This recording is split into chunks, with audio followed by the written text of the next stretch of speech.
I'm sorry, Dave. I'm afraid I can't do that. Je vais lui faire une offre qu'il ne pourra pas refuser. Can she be late for her cinema show? Antoine Doinel, Antoine Doinel, Antoine Doinel, Antoine Doinel, Antoine Doinel, Antoine. Le monde se divise en deux catégories. Ceux qui ont un pistolet chargé et ceux qui creusent. Toi, tu creuses. Parlez-vous, con de mime! Je suis un homme. Ah, personne n'est parfait. J'aime l'odeur du napalm au petit matin. Vous avez de la pâte? Vous avez du sucre? Alors avec la pâte, vous faites une crêpe puis vous mettez du sucre dessus? La mère suce des queues en enfer. And I am the best film director in the world.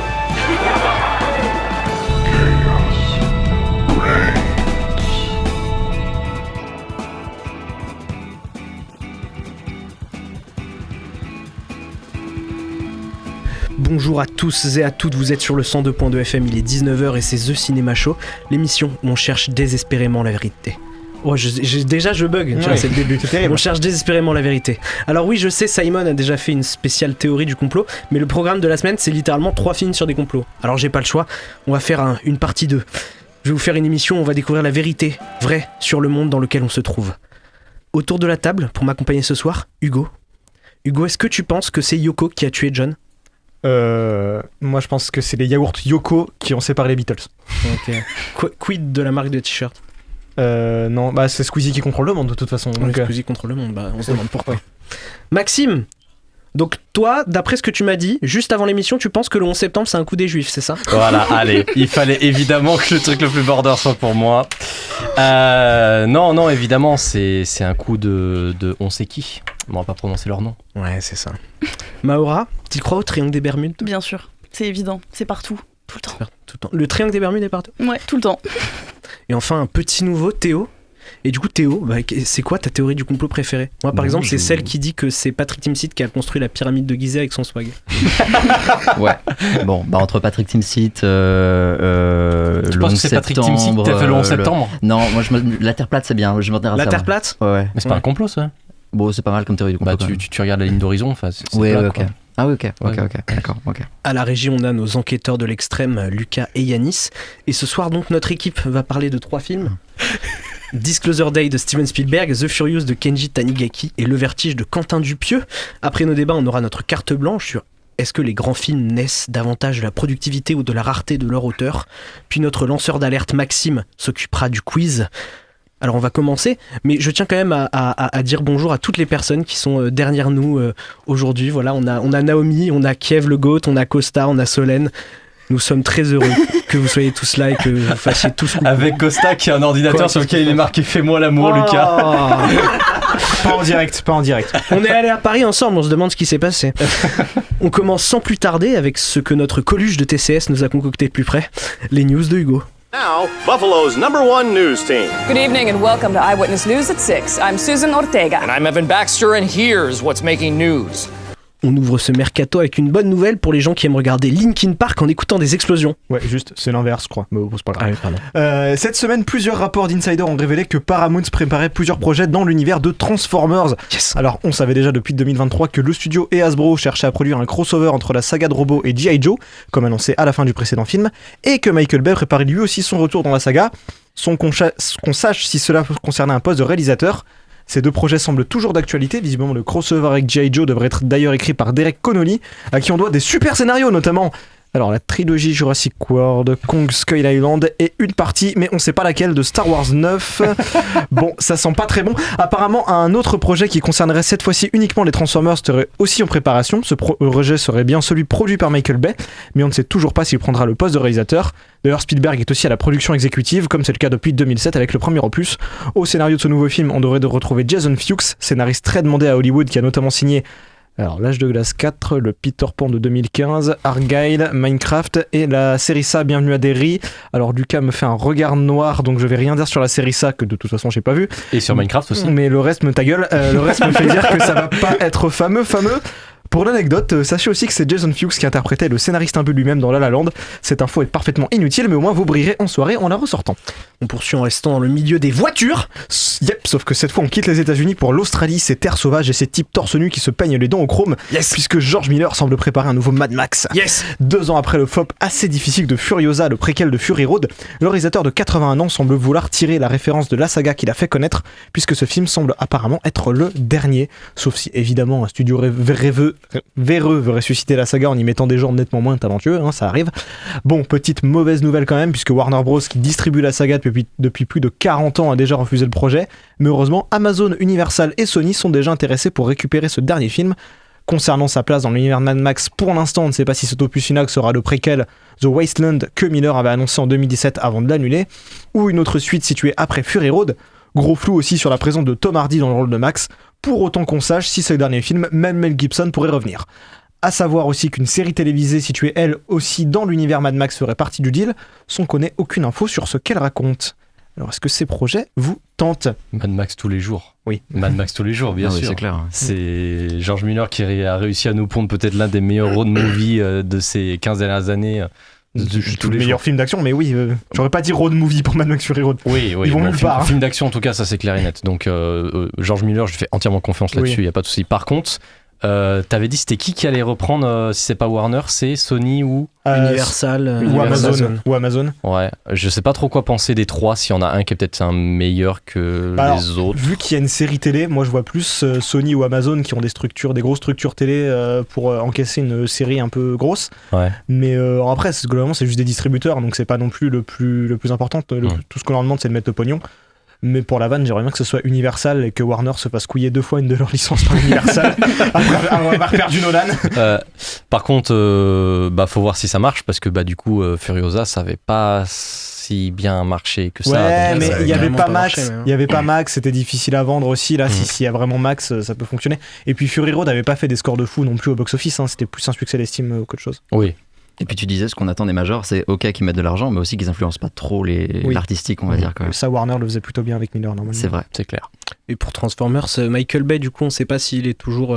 Alors, il est toujours à la production, a priori, du projet de Jason Fuchs, mais on sait pas s'il va le réaliser. Ouais. Mais c'était possible. Il est trop occupé à faire Skibidi Toilet. Ouais, c'est ça. Non, mais après, il y a une possibilité, c'était une possibilité qui avait été annoncée qu'il pouvait revenir à la réalisation. Il avait teasé aussi, Shia LaBeouf qui a teasé qu'il pourrait revenir ça m'intéresse moins. Ça m'intéresse moins. Mais bon, alors, même Michael Bay, ça m'intéresse pas trop. Mais ça m'étonne très peu de Paramount. Oui, moi non plus, finalement. Eh ben écoutez, on va suivre ces projets dans les prochaines semaines. C'est la débandade pour la bataille de Gaulle. Et oui, tout à fait, puisqu'on avait déjà évoqué la semaine dernière dans nos débats, mais la première partie de la méga production de chez Pathé ne semble pas enthousiasmer les foules, puisqu'elle a engendré 38% de chute de fréquentation pour sa deuxième semaine, soit un total de 240 000 entrées, très loin du score du Comte de Monte-Cristo ou même des Trois Mousquetaires. Résultat, c'est la panique chez Pathé qui a donc réagi en avançant d'une petite semaine la sortie de la seconde partie J'écris ton nom. Le but affiché est clairement de profiter de la fête du cinéma qui se déroulera à partir du 28 juin et qui avait permis il y a 2 ans à Monte Cristo de faire un démarrage en trombe afin de sauver ce qui semble être un véritable gouffre financier pour Pathé. En effet, si le budget affiché est d'environ 75 millions d'euros pour les 2 parties réunies, un article du Point sorti pendant le Festival de Cannes révèle que la facture finale s'élèverait plutôt autour de 85 à 100 millions d'euros. La faute à plusieurs soucis de production, notamment une ambiance décrite comme tendue sur le plateau, notamment entre le réalisateur Antonin Baudry et son équipe, qui aurait entraîné des départs de plusieurs techniciens, une pré-production bâclée qui aurait entraîné un retard de 2 mois sur le planning, pas aidé par l'inexpérience des chefs de poste et du réalisateur sur les blockbusters, une vague massive de départs côté mise en scène et photographie serait également survenue en octobre 2023, alors que l'équipe tournait au Maroc et la scène de la bataille de Bir Hakeim, scène clé de l'âge de fer. Une seconde équipe aurait été appelée en urgence pour finir la séquence. Bref, tout cela sonne comme une petite musique bien connue des fans du MCU, mais la tâche de rattraper les erreurs commises pendant le tournage a été confiée aux équipes de post-prod et principalement à celle des effets visuels, faisant encore grimper la facture. Bon, il va nous falloir voir la deuxième et dernière partie qui sortira donc mercredi prochain et qui sera d'ailleurs au programme de la dernière de TCS cette saison. Un petit commentaire ? Du coup, je trouve ça intéressant que tu en avais évoqué le fait que Antonin Baudry, vraiment, alors il a fait un premier film, c'était génial, ok, je suis d'accord, mais lui confier direct en seconde et du coup en troisième œuvre un gros truc à 80 millions d'euros, c'était vraiment un pari risqué. Donc, surtout qu'il n'est pas du tout cinéaste de formation, il est diplomate, en plus. Et il n'a pas du tout fait de court-métrage. En fait, Le Chant du Loup, c'était sa première expérience cinématographique, quoi. Donc, Et aussi encourageante et aussi bien que c'était, parce que c'est super bien Le Chant du Loup. Ouais, non, là, c'est risqué, quoi. Ouais. Mais moi, je trouve que la campagne promotionnelle autour de la bataille de Gaulle, elle a vraiment chié dans la colle aussi. Ah oui, oui. Il faut voir la gueule des affiches, hein. C'est vraiment juste le titre avec les noms. Oui, c'est censé évoquer la Croix de Lorraine, en fait. Ouais, mais oui, mais du coup, t'as aucune vraie affiche. Oui. Enfin, il y a eu la petite polémique avec Nick Schneider qui a pas dû aider non plus. Moi, j'en ai même pas entendu parler. Ah, bon. Donc pour te dire, mais je pense vraiment qu'en fait les gens n'en ont pas entendu parler. Ouais. Je trouve que la campagne promotionnelle a été super discrète pour un blockbuster avec un aussi gros budget, quoi. Et puis c'était pas une erreur aussi, voilà, justement de faire une promo pour 2 films en même temps. Il va payer sa date de sortie rapprochée aussi. En fait, il aurait peut-être fallu, je sais pas pourquoi Pathé s'est pas dit, venez, on fait un truc genre soit printemps du cinéma, fête du cinéma, ou plutôt peut-être, je sais pas, fête du cinéma et on fait du deuxième un blockbuster d'hiver, sachant qu'il y a peut-être des créneaux à prendre en octobre-novembre aussi. Complètement. Parce que là, en plus, juste avancer la date de sortie d'une semaine pendant c'est l'inverse qu'il fallait faire, ouais. Ouais, puis ça montre que vous êtes juste en panique, en fait. Enfin, ouais. Ça se voit que c'est la panique de partout, que tout le monde va s'en foutre. Peut-être que justement la campagne promo un peu bâclée, c'était aussi une histoire de débarrasser le truc, parce qu'en fait si déjà c'était le bordel en production, peut-être qu'il le disait pas, mais qu'en fait il voulait vite s'en débarrasser. Ouais, c'est dommage parce que j'ai pas trouvé que c'était honteux. Moi j'avais pas trop non plus, j'ai trouvé ça sympa sans plus. Ouais, voilà, c'était sympa. Mais du coup on est vraiment sûr que le film il va pas être rentable, quoi. A priori à 240 000 entrées, c'est mal barré. Ouais, non, ouais. 80 millions, il y a des films, des blockbusters américains qui coûtent à peu près ce prix-là, tu vois, et avec 240 millions d'entrées, ils se rentabiliseront pas. Sachant que De Gaulle va très mal s'exporter à l'international. Ouais, même avec les formats physiques derrière, DVD Blu-ray, c'est très chaud quand même. C'est raté, ouais. Bon, écoutez, rendez-vous le 1er juillet dans TCS pour trancher sur cette immense entreprise signée Pathé. Nouvelle semaine, nouvelle rubrique Nécro. Et oui, cette cruelle semaine nous aura privé de l'acteur Christian Bugeaud, parti ce lundi à l'âge de 81 ans. S'il aura fait énormément de théâtre, que ce soit en tant que comédien ou metteur en scène, les cinéphiles le reconnaîtront surtout pour son rôle dans Les Visiteurs de Jean-Marie Poiré, où il interprétait Jean-Pierre, le mari du personnage de Valérie Lemercier. On aurait également pu l'apercevoir dans La Vérité si je mens 2, chez la bande à Fifi dans Alibi.com, et bien sûr dans tous les livres de Kaamelott, où il était l'inoubliable maître d'armes d'Arthur, rôle qui lui a permis de se lâcher dans le verre. De Christian Bugeaud autour de cette table. Pas vraiment. Non, disons que j'aime beaucoup Kaamelott. Hein. Oui, moi aussi. La série. Pour le coup, moi, j'ai pas vu beaucoup de trucs de Kaamelott et pour le reste, après, j'ai quasiment pas vu. Donc malheureusement, pas vu Les Visiteurs ? Non. T'as pas vu Les Visiteurs ? J'ai pas vu Les Visiteurs, non. Voilà, moi, à part dans Les Visiteurs, c'est pas. Oui, j'avais une télé, mais moi, je regardais Taxi. Mais je trouve que ce soit dans Les Visiteurs ou dans Kaamelott, il est quand même super marquant. Il était aussi apparu dans un sketch Golden Moustache où il était très drôle aussi, je trouvais. Était très drôle, il avait un verbe. Oui, voilà, il avait une gouaille qui était assez mémorable, je trouve quand même. Bien d'accord. Écoutez, on souhaite de sincères condoléances à la famille. Merci Hugo pour ces actualités. On passe maintenant au débat de la semaine.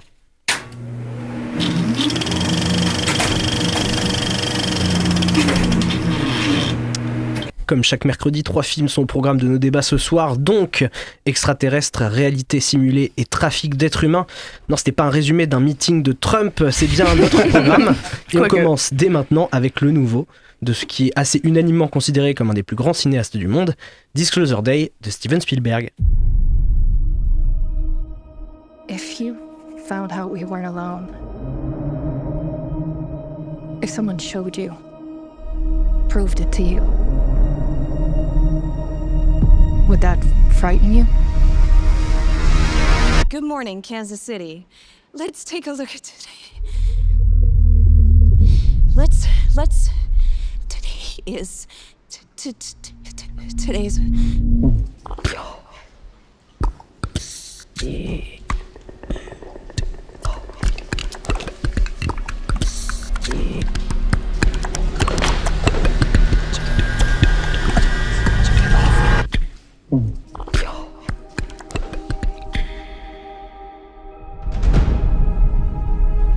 People have a right to know the truth. It belongs to 7 billion people. What is it? You wouldn't believe me if I told you. So I'm gonna show you. What are you gonna do? Full disclosure to the whole world. All at once.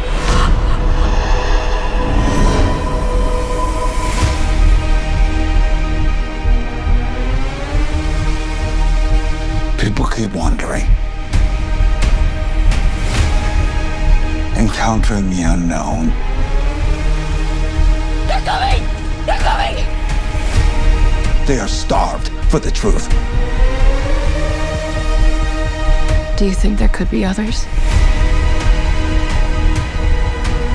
Why would he make such a vast universe? Yet save it only for us?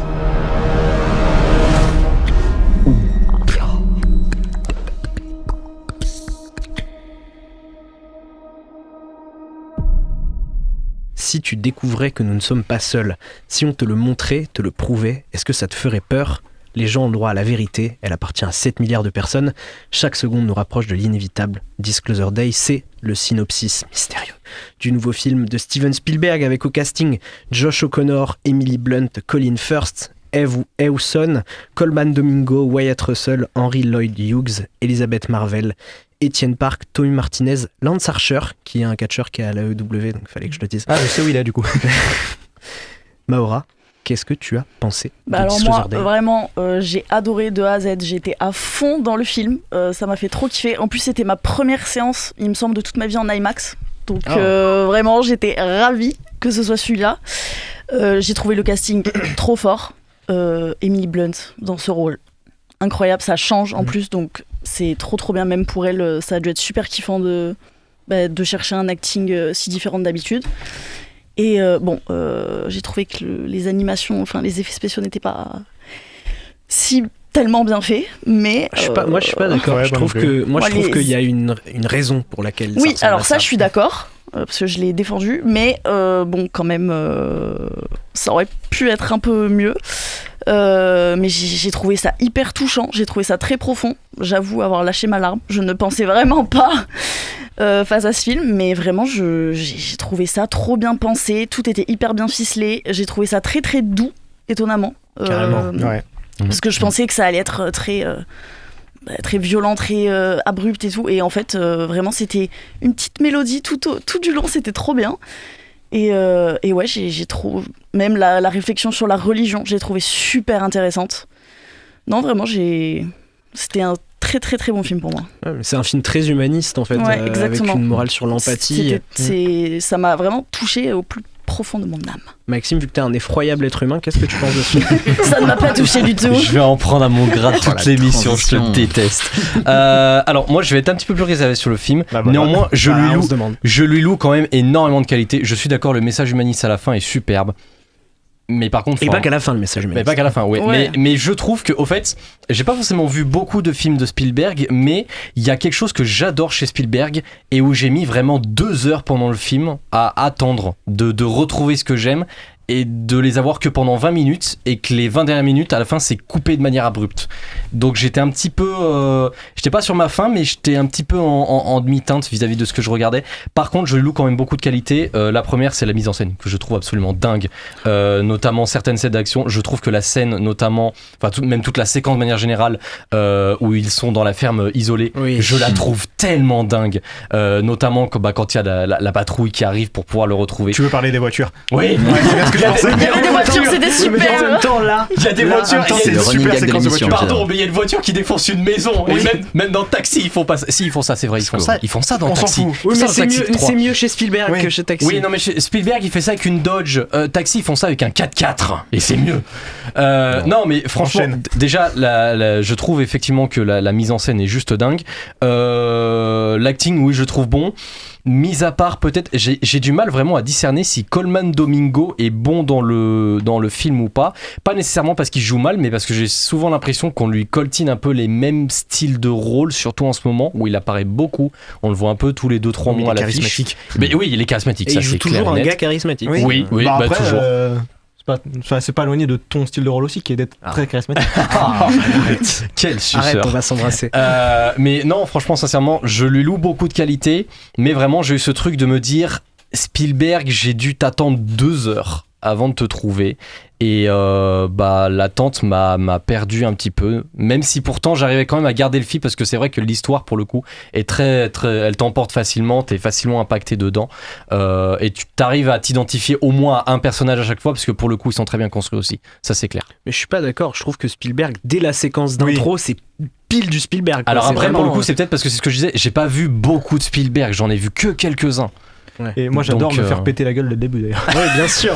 Mais moi, alors ça commence avec du catch quand Eh, même. mais voilà, J'étais dans mais le c'est désir. très pour ça aussi. Et alors Chavo Guerrero était annoncé au casting et n'était pas dans le film, donc j'étais triste. Mais c'est très malin cette séquence parce que le film va parler justement de croyances, de religion, de spectacle. Et c'est justement le sketch, c'est tout un jeu de ça. Donc en fait, Spielberg il met la couleur directe avec cet entame quoi. Qu'est-ce que tu en as pensé de ce film alors? Moi, il y a un plan qui me marquera à vie chez Spielberg, c'est le plan de la dune dans Tintin qui devient une vague et il y a un bateau qui passe. Et du coup, c'est comme ça que j'aborde tous les cadres de Spielberg. C'est des espaces où tout peut se bouleverser. Cette séquence aux voitures, c'est génial parce que c'est que des longs plans où il va se passer plein de choses. Et il y a une transition à un moment entre, disons, des formes de vie. Où je trouve ça dingue quoi, genre j'adore ces espaces de mutation chez Spielberg parce que c'est vraiment juste génial, il a des idées de mise en scène venues du futur et du coup moi je suis complètement bouleversé par le film.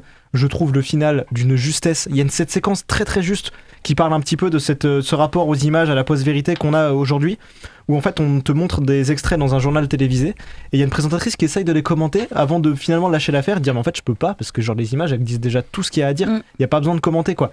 Et je trouve ça génial et je sais que la fin, toute fin va énormément diviser, mais moi je trouve qu'elle est très maligne en fait parce qu'elle te dit, t'encapsule en quelques secondes tout ce que t'as besoin de retenir du film. Elle était un peu attendue, j'ai l'impression, cette fin. Enfin, je veux dire, pas la fin, genre, je parle des dernières secondes du film. Ouais. Elle était un peu attendue, déjà par le titre du film. Mais je sais pas, un avis un peu mitigé sur j'ai du mal un peu à me trouver là-dedans. Peut-être qu'il faudrait que je le revoie, je pense, je sais pas. Mais j'ai l'impression que moi, c'est Il faut totalement le revoir. Ouais, je pense. C'est un film qui m'a vraiment questionné sur qu'est-ce qu'un film de science-fiction. Parce que vous me dites si vous trouvez que je suis dans le vrai ou pas, mais j'ai l'impression que Disclosure Day n'est pas un film de science-fiction. Oui.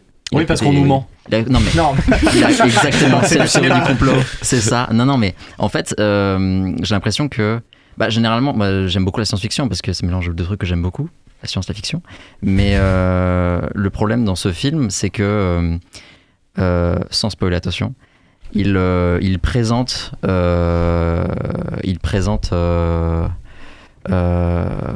des concepts scientifiques qui en fait ont déjà été résolus par la science. Généralement, la science-fiction marche bien quand la science ne peut pas la contredire. Tu vois, dans Star Wars, on commence par il y a bien longtemps dans une galaxie lointaine, très lointaine. Ça justifie toute la diégèse de tout. Des 6 films, parce qu'il n'y en a pas plus de 6 d'ailleurs, j'ai jamais après compté plus que 8. Il y en a 6. Et Rogue One, allez. Mais sinon, c'est ça que j'ai le problème avec Disclosure Day, c'est qu'en fait, au final, il a une vision de la vie ailleurs que sur Terre qui est très datée, je trouve, très très très datée. Après, est-ce que Spielberg, il est pas daté aussi Tu parles bien déjà. Moi, j'aime beaucoup ce choix d'utiliser Roswell, d'utiliser cette imagerie des petits gris. Spielberg, il est né 1 an avant Roswell, donc le coup des extraterrestres qui pourraient potentiellement entrer en contact avec nous, c'est un truc qu'il a marqué toute son enfance et qui a un peu, je sais pas si vous l'avez remarqué, marqué sa filmographie. Oui. Il a fait la guerre des mondes, non? Oui, il a fait E.T., non? Oui. Non mais oui, moi je trouve au contraire que cette vision, effectivement ça fait une vision un peu datée, parce qu'on n'a plus l'habitude de voir ces clichés de petits gris. Moi je trouve que c'est ce qui fait tout le charme du film. Je trouve ça super. Aussi c'est vrai, parce que du coup comme on le disait, quand on pense à Spielberg, c'est aussi ce à quoi on s'attend et c'est ce à quoi on pense aussi, donc c'est normal. Et toute cette séquence à la fin, justement toute la séquence dans le code télévision à la fin, je trouve, elle me donne des frissons. Ouais, ça par contre, oui. Voilà. Et très bonne dernière alors que séquence. tout le monde s'attend à un climax très hollywoodien et en fait non, c'est surtout un enchaînement de journaux télévisés et ça marche très très bien. C'est fabuleux. Chez Spielberg, la chaîne française s'appelle Télé News France. Il y avait pas le TF. Mais finalement, ce film va beaucoup dialoguer avec Superman. Il fallait que je mentionne James Gunn à un moment. Non, mais c'est un film doux et qui montre qu'il faut être empathique et tout. Donc, mais ça fait du bien, moi, je trouve, des films comme ça. On a une vague comme ça dans le cinéma hollywoodien de films qui nous prennent par la main. De Free Everything, Everywhere All At Once, j'ai l'impression. Ouais. J'aurais pas dit film doux quand même. Si. Mais c'est doux, c'est vraiment on a des gens qui se plantent des couteaux dans la main. Mais non, mais d'accord, mais sur 2 heures de film. Mais dans Everything, Everywhere All At Once, il y a des gens qui se battent à coups de sextoy. Mais reste que c'est plus doux les sextoys, le couteau dans la main. Le message de Everything Everywhere All at Once, il y a un truc sur la gentillesse, tu vois, sur la profonde gentillesse. Et là, il y a un message réellement sur l'empathie. Ah oui, le message, c'est beau. Le message sur l'empathie, sur l'acceptation, sur l'inconnu qu'il faut. Non, c'était magnifique. Bien la sûr fin que des c'était méchants. doux. Même la fin des méchants, c'est quelque chose, c'est presque un dessin animé, quoi, tellement c'est doux et pas cruel. Et d'ailleurs, j'adore le méchant. Oui, mais c'est Colin Firth. Je trouve que les méchants de Spielberg, c'est vraiment, tu vois que c'est un méchant de Spielberg. Oui. J'adore ça. Il est très caricatural, mais en même temps, tu le comprends, quoi. C'est ça. Bon, on va marquer notre première pause musicale après ce débat. Je pense qu'on a tous bien aimé Disclosure Day, à part Maxime parce qu'il n'a pas de cœur. J'ai pas aimé, mais c'est bien. Donc on va marquer une première pause musicale et on va se diriger vers le sport. Et non pas de catch aujourd'hui, quoique il y en avait dans Disclosure Day, mais bien du foot. Et oui, c'est la Coupe du Monde, je l'ai appris il y a une semaine parce que je m'en tamponne complètement du foot. Mais les gens aiment ça, alors donnons du foot au peuple.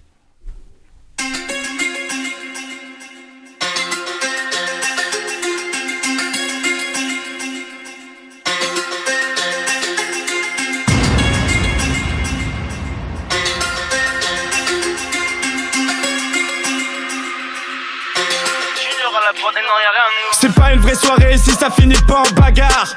Je fais que de poter des culs, il me faut une camisole.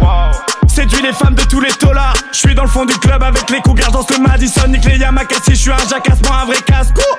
La bite, le cœur et les poumons en carbone. Ce soir la lune est pleine, les poches aussi, ça part en patrouille. Je demande l'augmentation et le cul de la pâte. Mélange de ponche dans l'abreuvoir, je vais casser le mur du son comme Willy. Jamais trop tôt ni trop tard, RDV7 après minuit. Ça finit souvent dans mon lit, tu connais la répute. Tu demandes et c'est qui lui comme tous ces fils de pute. Nouvelle panneau pour plus de dégâts, beaucoup de compas tous égaux. Dans l'équipe que des vrais gars, sur le matelas que des vrais go. Des étoiles comme GTA, pervers comme Gepetto. Discret comme la CIA et puissant comme le BHO. Ta classe à 5 cartons rouges. J'tire un coup franc sur son boule. Bah les couilles, des coups de sifflet. 69 ans retourné, l'entraîneuse veut me recruter.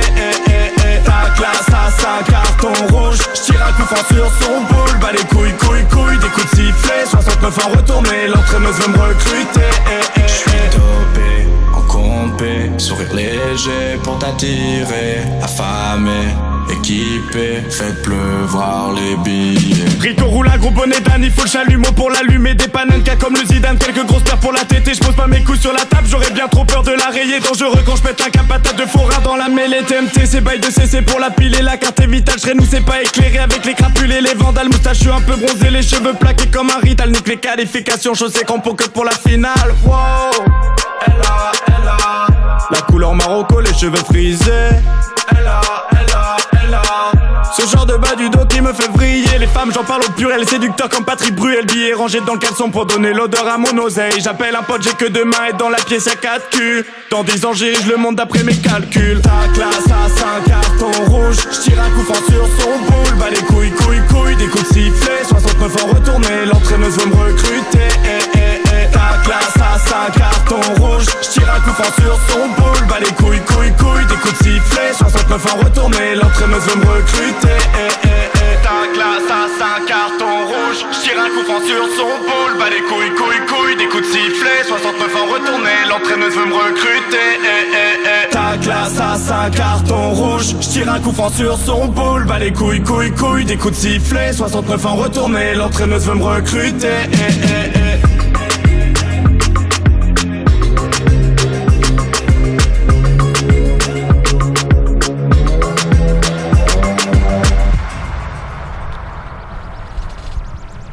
Vous êtes bien de retour sur The Cinema Show et on continue nos débats dans la douceur et l'amour en parlant de The Furious de Kenji Tanigaki.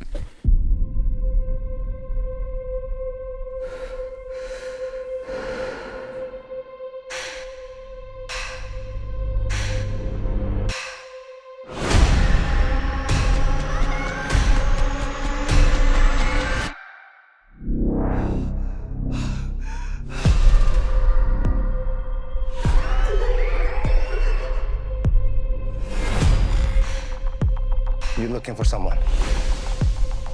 So am I. My wife went missing.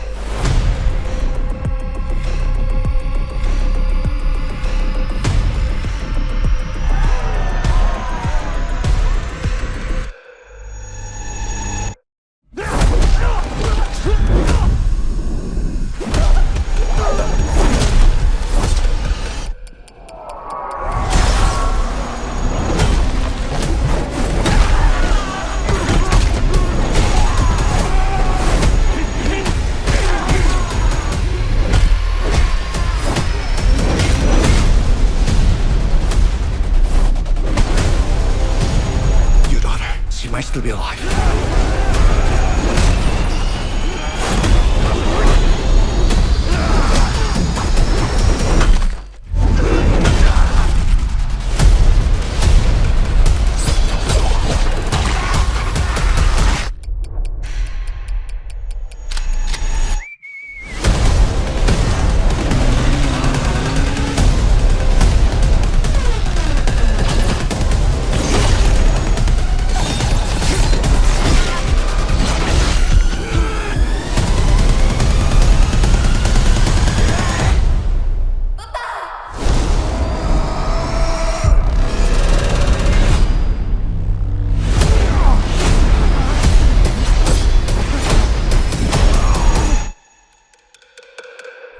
Après l'enlèvement de sa fille par un réseau criminel et face à l'inaction de la police, Wang Wei se lance dans une traque implacable pour la retrouver. Son seul allié, Navin, est un journaliste tenace dont la femme a mystérieusement disparu.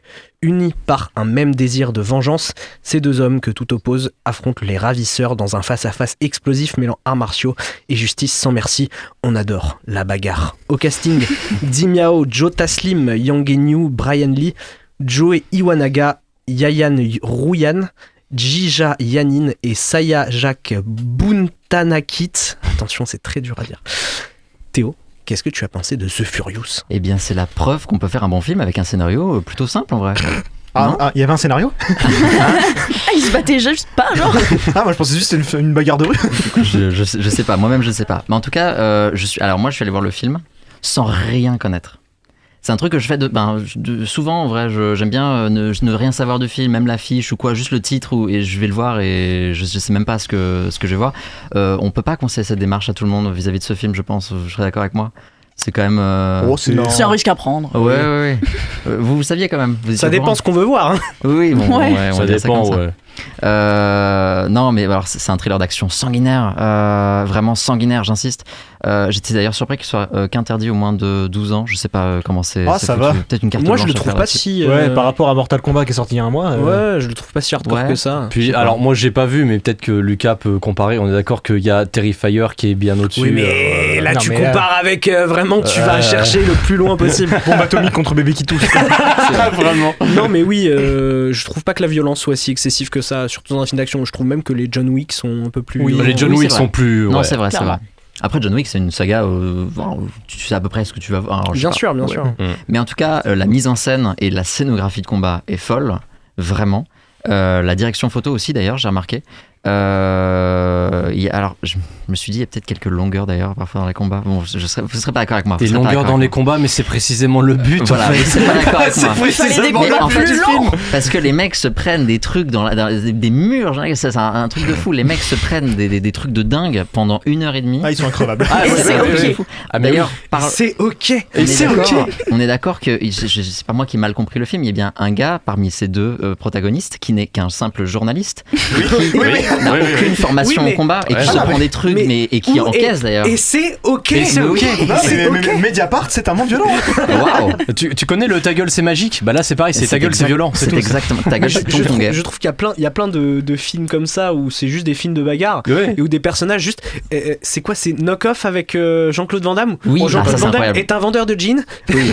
Mais du coup c'est drôle. Il sait trop bien se battre. Alors qu'il vend des jeans. Un peu dans c'est génial. Dans le même truc, t'as aussi The Roundup aussi, qui est vraiment pas mal. Oui, j'en entends parler. Film d'enquête policière et pareil, c'est de la baston. Ou alors exemple très connu, mais Scott Pilgrim. Oui, Scott Pilgrim, d'où il sait se battre ce type-là? Il sait se battre, c'est tout. Oui, c'est clair. C'est tout ce qui importe. Oui, bien sûr, mais du coup on est aussi là-dedans, on est dans quelque chose d'ultra excessif. Mais le projet il a été initié par un producteur hongkongais qui s'est dit putain on fait plus de films de castagne, on fait plus de films où on se tape dessus, alors que quand on en fait les gens globalement ils sont contents, donc il s'est dit venez on fait le plus gros film de castagne jamais vu, ce qui est vraiment une grosse réflexion d'enfant, mais on va pas se plaindre, c'est génial. Genre peut-être sur 2 heures de film il y a quoi 1h30 de castagne, voire plus. Ouais, clairement plus. Donc, un bon 1,45. Et j'en aurais redemandé, y a pas de souci. Mais putain, faut voir la gueule de la castagne. Il y a la boule de Fort Boyard qui débarque avec un marteau pour aller se castagne contre tout le monde. Une massue, s'il te plaît, pas un marteau. Parce qu'il y a quand même une bataille de Vélib. Oui, il y a une bataille de Vélib. Ça, c'est vraiment incroyable. J'y ai pensé très fort. Le scénario est fortement bien écrit parce qu'il trouve toujours un prétexte pour que les gens se tapent. Ah oui. Et puis il trouve toujours un prétexte pour que il y a une bataille de Vélib. Ben oui. Ça me paraît logique. Ils sont dans tombés ce contexte, il y a une bataille de Vélib. Mais voilà. Je pense par exemple à cette réunion entre les méchants où les méchants se castagnent la gueule. C'est vraiment, ils sont pas d'accord entre eux, bagarre. T'es pas content, bagarre. Je trouve le film extrêmement jouissif. Je suis sorti de la salle, j'étais à 2 doigts d'aller me taper contre n'importe qui, je sais pas. Mais oui. Il faut que je me trouve Je vais trouver un vélo quelque part. Pareil, je vais trouver quelqu'un et un vélo. Je me trouve un ennemi juré, un truc. Je suis sorti d'Odyssey, j'avais juste envie que quelqu'un me poignarde le pied et que je finisse par lui retourner le poignard dans le cou. Oui, non, mais il faut que je me trouve un ennemi juré, du coup, il est en face de moi, je pense.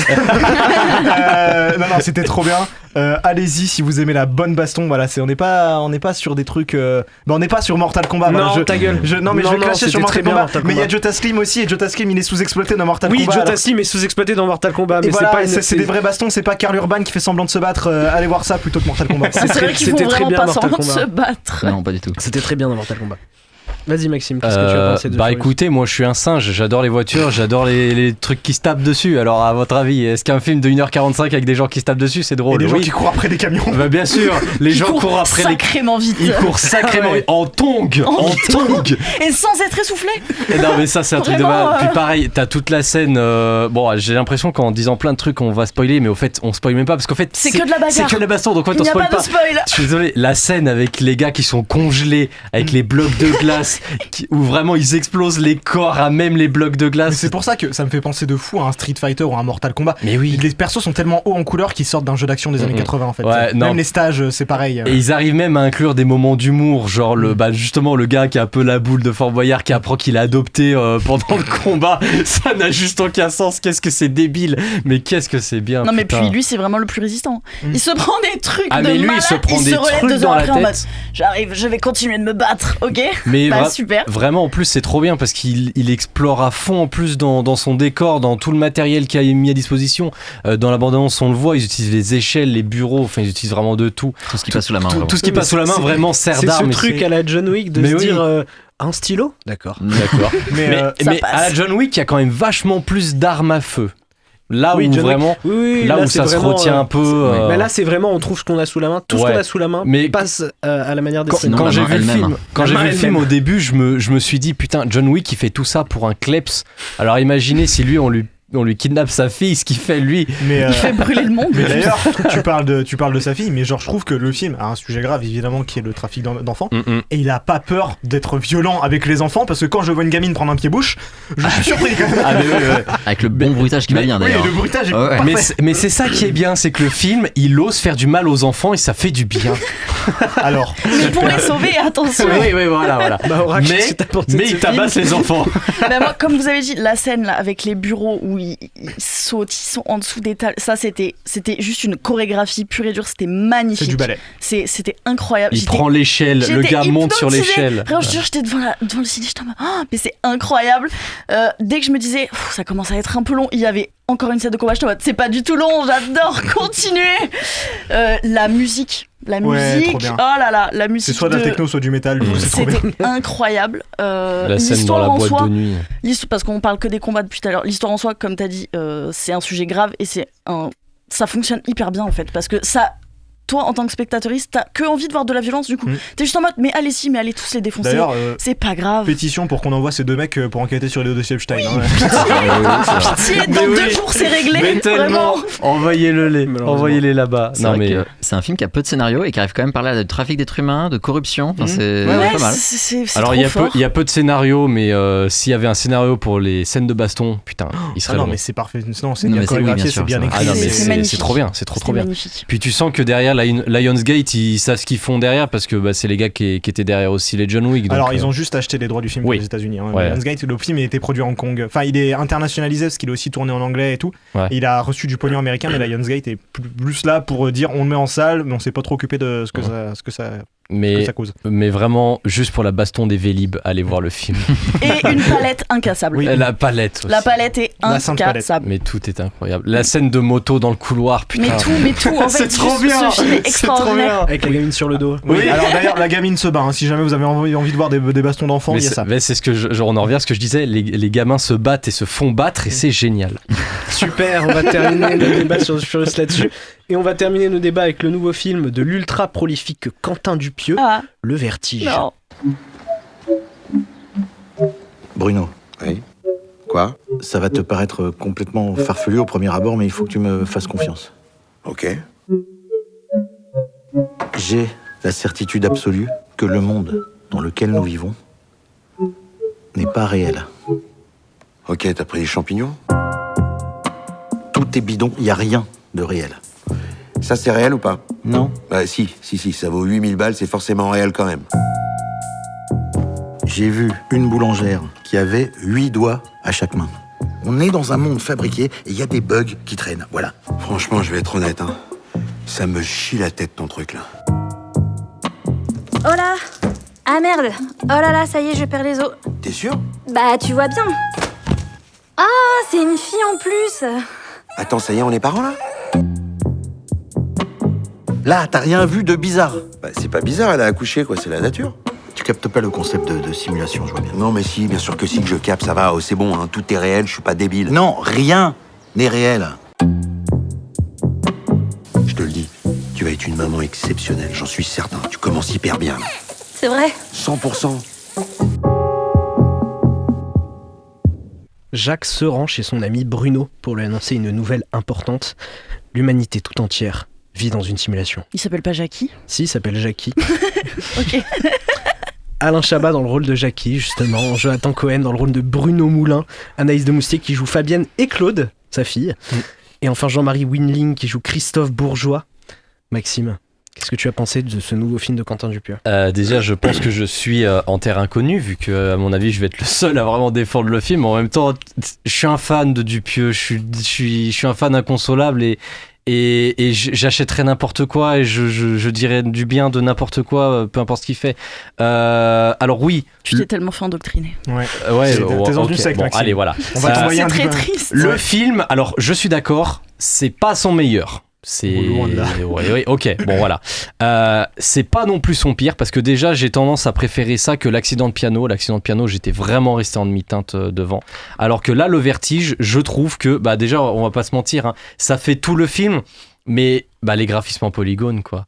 Et je suis désolé, mais je trouve ça juste, trop bien. Ouais, alors parce que moi je trouve que ça fait genre 10 minutes dans le film. oui, grand voilà, max. allez, au bout de 10 minutes, t'en as peut-être un peu marre. Bah, moi, je suis désolé, moi. Non, c'est pas que t'en as prends. marre, c'est que t'y es habitué, que du coup, c'est plus un gag. Ouais, Bah, c'est juste, ça n'a plus aucun intérêt. En fait, il a épuisé tout ce qu'il pouvait faire avec. Je trouve que ça reste quand même un gag, quoi qu'il arrive, parce que, mine de rien, j'ai l'impression qu'il y a un peu une volonté de vouloir faire une référence vidéoludique dans ce qu'il essaye de faire, notamment dans sa volonté, bah, justement, je sais pas si je peux en parler parce que ce serait peut-être un spoil donc je vais éviter, mais je trouve qu'il y a tout un attrait, une référence au monde vidéoludique et notamment à la manière dont sont faits les jeux vidéo aujourd'hui qui est vraiment intéressante. Avec les miroirs, point. Voilà, je dirais pas plus. Okay, juste de RTX quoi. Non, mais pas que ça. Mais par contre, je trouve sincèrement le film, je le trouve drôle, mais pas drôle à en mourir de rire, mais drôle à en sourire un sourire un petit peu pas malaisant, mais ce sourire que t'as où vraiment tu prends pied au fait à voir juste un ramassis de conneries pendant 1 heure et c'est drôle. Et moi c'est ce que j'aime au fait, c'est faut pas trop chercher de sens. Je pense qu'il y a beaucoup de gens qui ont pas aimé le film parce qu'ils cherchent du sens dans les films de Dupieux. Faut quand même rappeler que le gars il a fait un film sur un pneu qui tue des gens. À partir de ce moment-là, faut pas partir du principe qu'il y ait du sens dans ces films. C'est juste tu prends le moment con et stupide, tu profites. En plus ça dure 1 heure donc c'est pas long. 1h07. 1 heure. C'est long. Ressenti 3 heures. Non, vous êtes dur quand même. Non, franchement, moi je trouve le film vraiment passionnant. Il y a des blagues qui marchent excellemment bien. Et puis bah tu le disais très bien dans ta critique Letterboxd, hein, je m'inspire des meilleurs, pardon. Mais Alain Chabat et Jonathan Cohen qui se disputent et qui déblatèrent des conneries pendant 1 heure, c'est super bien. Bah ouais, mais du coup, en fait, vu que la mise en scène, c'est de la mise en scène de PS1, ça pourrait être un podcast, en fait, que ça serait pareil, quoi. Non. Non, je suis pas d'accord. Non, mais c'est pas le meilleur des Dupieux. Tu dis qu'il faut pas chercher du sens dans les Dupieux, mais je suis pas d'accord. Il y a des Dupieux qui ont beaucoup de sens. Incroyable mais vrai. Incroyable mais vrai. Réalité. Il s'amuse à faire n'importe quoi. Même le deuxième acte, il voulait parler un peu du monde du cinéma, c'est foiré. Mais il essaie de dire un truc, quoi. Ouais, non, je pense même l'accident de piano. L'accident de piano, c'est une critique des influenceurs. Donc moi, je suis pas d'accord. On peut trouver du sens chez Dupieux. C'est juste que là, il a pas cherché très loin, quoi. C'est pour moi, je suis fan de Dupieux. J'ai vu tous les Dupieux sauf Wrong Cops. Mais je vais pas être d'accord avec toi parce que je trouve que est-ce qu'on a atteint un plafond de verre où il me fait plus rire, je sais pas. Mais j'ai trouvé ça rigolo, encore une fois. 5 minutes, c'est drôle. Il a fait un truc avec les graphismes de GTA Vice. C'est marrant. Il y a le gag où il y a les textures qui se rentrent dedans parce que voilà. Oui, mais bon. Ça, quand tu le fais 40 fois, c'est plus drôle, quoi. Regardez un bus. Ça m'a fait rire. Après, le bus, ça m'a fait rire. Je mets aussi beaucoup de sympathie vis-à-vis de ce film parce que je trouve que l'initiative derrière le film est surtout bonne, à savoir que le visuel ont été faits par 5 étudiants en animation. Là, du coup, ils font pas montre de leur capacité non plus, quoi. Mais après, est-ce que c'est pas parce que c'est pas de la super animation 3D que c'est forcément moche ou que c'est forcément signe qu'ils sont pas professionnels? C'est réussi pour ce que c'est. C'est ça. C'est la volonté, c'était de faire un truc en mode c'est GTA pas Vice, l'animation qui est ratée dans le film. Vraiment, Non. c'est pas le problème, quoi. Maora, qu'est-ce que t'as pensé du film? Alors moi, écoutez, je vais détruire le film. Désolé par avance. Est-ce que t'as déjà dit du bien d'un film de Dupieux? Oui, l'accident de piano, parce que je suis pas une grande fan de Dupieux à la base, j'en ai pas vu énormément. L'accident de piano est le seul que j'ai aimé. Déjà, si t'aimes l'accident de piano, il y a un petit peu Véro un problème. Laurent qui a dit encore un truc de merde déjà, mais qui a surtout dit ça c'est le Disclosure Day version Minecraft. Non, mais c'est bien pire que ça. C'est qu'il y a, pardon, mais pour moi il n'y a rien qui allait. Vraiment, Jonathan Cohen fait du grand Jonathan Cohen. Il parle toujours de la même manière, il a toujours les mêmes répliques, il a toujours les mêmes insultes, les mêmes manières de parler. C'est absolument insupportable. Un moteur de scooter. Mais le moteur de scooter dans la cuisine. Après ce gag, le film il y en a plus. Mais non, c'est génial. Non, il parle toujours de la même manière. C'est insupportable. On dirait que tu le mets dans n'importe quel film, n'importe quelle série. Il parle toujours de la même manière. Il dit toujours les mêmes choses. Ça ne change pas. Alors tu l'as pas vu dans l'âme idéale? Oui, c'est le seul. C'est exactement ce que je disais hier soir. C'est peut-être le seul. Mais non, il y a énorme. Oui, non, mais dans la flamme et dans le flambeau. Merde, en général. Non, dans la flamme et dans le flambeau, il fait du Jonathan Cohen. Donc bon, ça déjà ça va pas. La place des femmes dans le film, mon Dieu, j'ai cru que j'allais là, crever oui, les par yeux. contre, oui, okay. Non, la place de la femme. Il y en a qu'une. Non, il y en a deux. Il y a sa fille aussi, mais c'est la même personne. C'est la même personne. Puis pourquoi les graphismes Chabat, Jonathan Cohen, tu les reconnais très très bien. Pourquoi Doomsier, ce n'est pas elle. Je suis désolée. Donc pourquoi c'est la seule qui a raté déjà? Bon bref, ça m'a un petit peu agacé. On est d'accord que les visages ils ont été pris d'affiches de films, non? J'en sais rien. Non, pas du tout, peut-être. S'ils ont juste été modélisés comme ça? Non, c'est des photos. Chabat a juste exactement la même tenue que dans réalité. Ouais, c'est pour ça. Mais non, sinon je pense pas. Non, mais donc ça, je suis peut-être très aigrie, hein. Je n'ai pas souri, même pas ri, hein. Je n'ai pas souri une fois pendant l'heure. Vraiment, j'étais juste blasée de toute cette... J'ai trouvé que c'était pas drôle, que les blagues n'étaient pas réussies, que ça ne fonctionnait pas. Comme vous avez dit, l'animation, c'est le seul truc qui est peut-être bien, c'est la proposition de l'animation. Mais comme vous dites, en fait, au bout de 5 minutes, tu fais plus gaffe parce que juste tu sais que pendant 1 heure, c'est ce que tu vas voir. Donc, au bout d'un moment, tu prêtes plus forcément attention. Mais non, vraiment, c'était... Puis c'est vraiment la réflexion de on vit dans une simulation. Ça va, c'est la réflexion que tu fais quand t'as 5 ans. Il y a un moment où faut peut-être passer à autre chose, Quentin. Enfin, il y a un moment où... Voilà, je n'en dirai pas plus parce que vraiment, je ne veux que insulter ce film. Hugo. Il y a un moment, il y a un personnage qui prononce dans le film la phrase ah là, mais en fait, ton truc, c'est vide, t'arnaques les gens. Je crois que c'est un bon résumé du cinéma de Quentin Dupieux. Putain, vous êtes dur, sa mère. Non, mais vraiment, en fait, genre, passer les 10 premières minutes où, genre, c'est marrant, c'est les graphismes de la PS1. C'est marrant, ils croient qu'ils sont dans une simulation alors que c'est obvious. En fait, il n'y a plus rien, quoi. Le film, genre, il fait, voilà. C'est si creux. Voilà, en fait, Dupieux, elle a dit, j'ai une idée de fou, mais ça suffit pour faire un film. Globalement, je vais appeler Hugo Célignac qui va me filer les thunes, et puis voilà. D'ailleurs, ça se voit que de ce qu'il pense de Hugo Célignac, puisque quand il parodie le logo de Shifumi, c'est la Terre où les continents étaient remplacés par des billets, et après, ça devient la tête d'Hugo Célignac. Donc voilà, pour lui, c'est juste un portefeuille. C'est Dupieux qui se met en scène aussi. Oui, c'est Dupieux, la première fois et sa que société de Dupieux... production s'appelle Texte. Oui, mais c'est la première fois que c'est Dupieux qui met en scène Dupieux, parce que pareil, à la fin, on a un petit truc où on voit Dupieux. Oui, mais c'est un bêtisier de Pixar en fait. Oui, je sais. Non, bah c'est. Ah oui, si, pardon, je te coupe, mais pour rebondir, vas-y, le deuxième petit truc que je retiens, c'est le générique un peu marrant de la fin, où voilà, tu vois le bêtisier et tout. C'est tout. Et il y a une référence à Monsieur Oiseau. Oui, il y a une peluche de Monsieur Oiseau. Non, mais je trouve que le film n'a vraiment l'intérêt est nul. Enfin, genre, en fait, ça tiendrait en 20 minutes, ça serait bien meilleur en fait, je pense, mais juste Dupieux, il a besoin que ça passe au cinéma pour, je sais pas, des subventions peut-être. T'es en train de dire que les films de Dupieux doivent être plus courts? Non, mais j'avais vu quelqu'un qui proposait que en fait tous ces high concepts, ils les réunissent en série anthologique et ça serait déjà plus honnête. Et je suis pas complètement contre. Ouais, c'est vrai que c'est pas bête. Théo? Bah, c'est ce que je disais en off. De toute façon, le trailer en fait était très bien. Moi, il m'a vraiment beaucoup fait rire le trailer quand je l'ai vu. Mais le film, quand étant le concept, surtout le film, c'est moins percutant en vrai. J'aime bien l'idée d'Alain Chabat qui dit à Jonathan Cohen qui croit qu'ils sont dans une simulation avec un rendu GTA Vice City. C'est très marrant. En plus pour le spectateur, mais en vrai, je sais pas, j'ai l'impression que autant sur la forme et l'idée que ça a pris en matière de design, ça aurait pu être plus abouti. Aussi sur le fond, sur les thématiques que ça aborde, j'ai l'impression qu'on va pas assez loin en vrai. Et d'ailleurs, il y a un moment, j'avais même noté quelque chose. Je m'étais dit, qu'est-ce que j'avais noté ? J'avais dit, ce serait cool qu'à un moment du film, on passe en caméra réelle pendant un court instant, parce que sinon, je me suis demandé quel est l'intérêt pour que les personnages ressemblent autant aux acteurs qui les interprètent. J'avais trouvé ça très très bizarre. Si c'est pas pour les voir à un moment donné en prise de vue réelle, ça faisait très étrange quoi.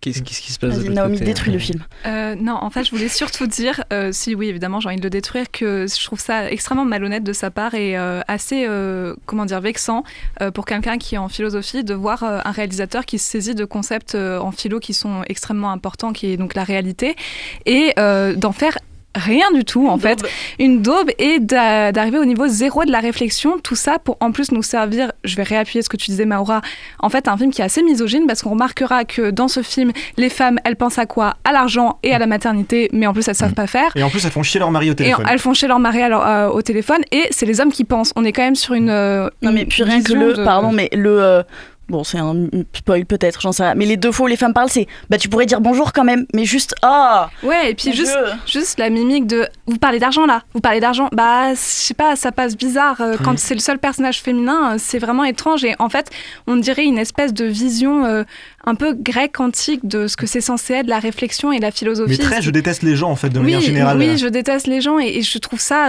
assez violent en termes d'image que ça renvoie de ce que c'est de réfléchir sur la réalité et donc de réfléchir à la philo. Voilà. C'est hyper problématique. Carrément. Surtout que des films qui réfléchissent à la réalité et à l'existence en utilisant des graphismes de console, ça existe déjà. Il y a beaucoup de machinimas qui ont reposé là-dessus. Je pense par exemple au documentaire Nits Island qui interviewait des gens qui en fait passaient leur vie dans une espèce de jeu vidéo RP.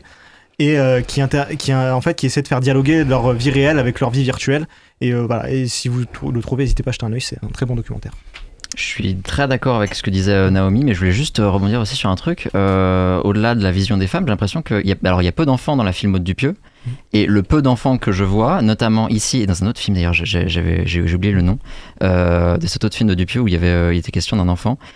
C'est fou à quel point il y a que moi que ça posait problème, la manière dont est dépeint cet enfant. Ils sont débiles. C'est juste les enfants, c'est débile et ça réfléchit pas et c'est mal poli. Bah super. Le film, c'était le même truc. C'est la gamine, la gamine qui doit tout à son père et qui commence à lui reprocher des trucs alors que le père, regardez, il est intouchable quoi. Peut-être que Monsieur Dupieux a quelque chose à nous raconter sur sa paternité. Mais il a rien à raconter. Dupieux, il fait des films cons. Alors juste soyez cons pendant 1 heure et profitez des conneries qu'il nous offre. Je suis pas d'accord. Il fait pas que des films cons. Déjà, je suis d'accord avec toi.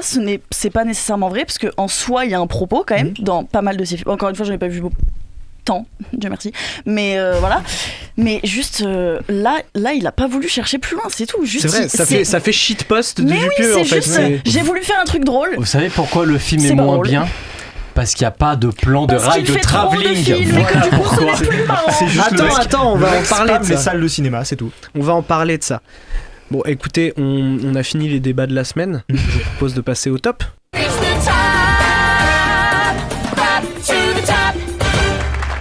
Vous avez raté nos débats, pas de soucis, on va vous résumer tout ça dans les tops de la semaine. On commence par le top 1 de chaque chroniqueur, puis viendra le top 3 de l'équipe de TCS. Hugo, ton top 1. The Furious. Théo, ton top 1. The Furious et Disclosure Day au même niveau, je pense. Maora. Alors, j'aimerais dire pareil, mais après de longs débats dans ma tête, Disclosure Day. Maxime. The Furious. Et moi, c'est Disclosure Day.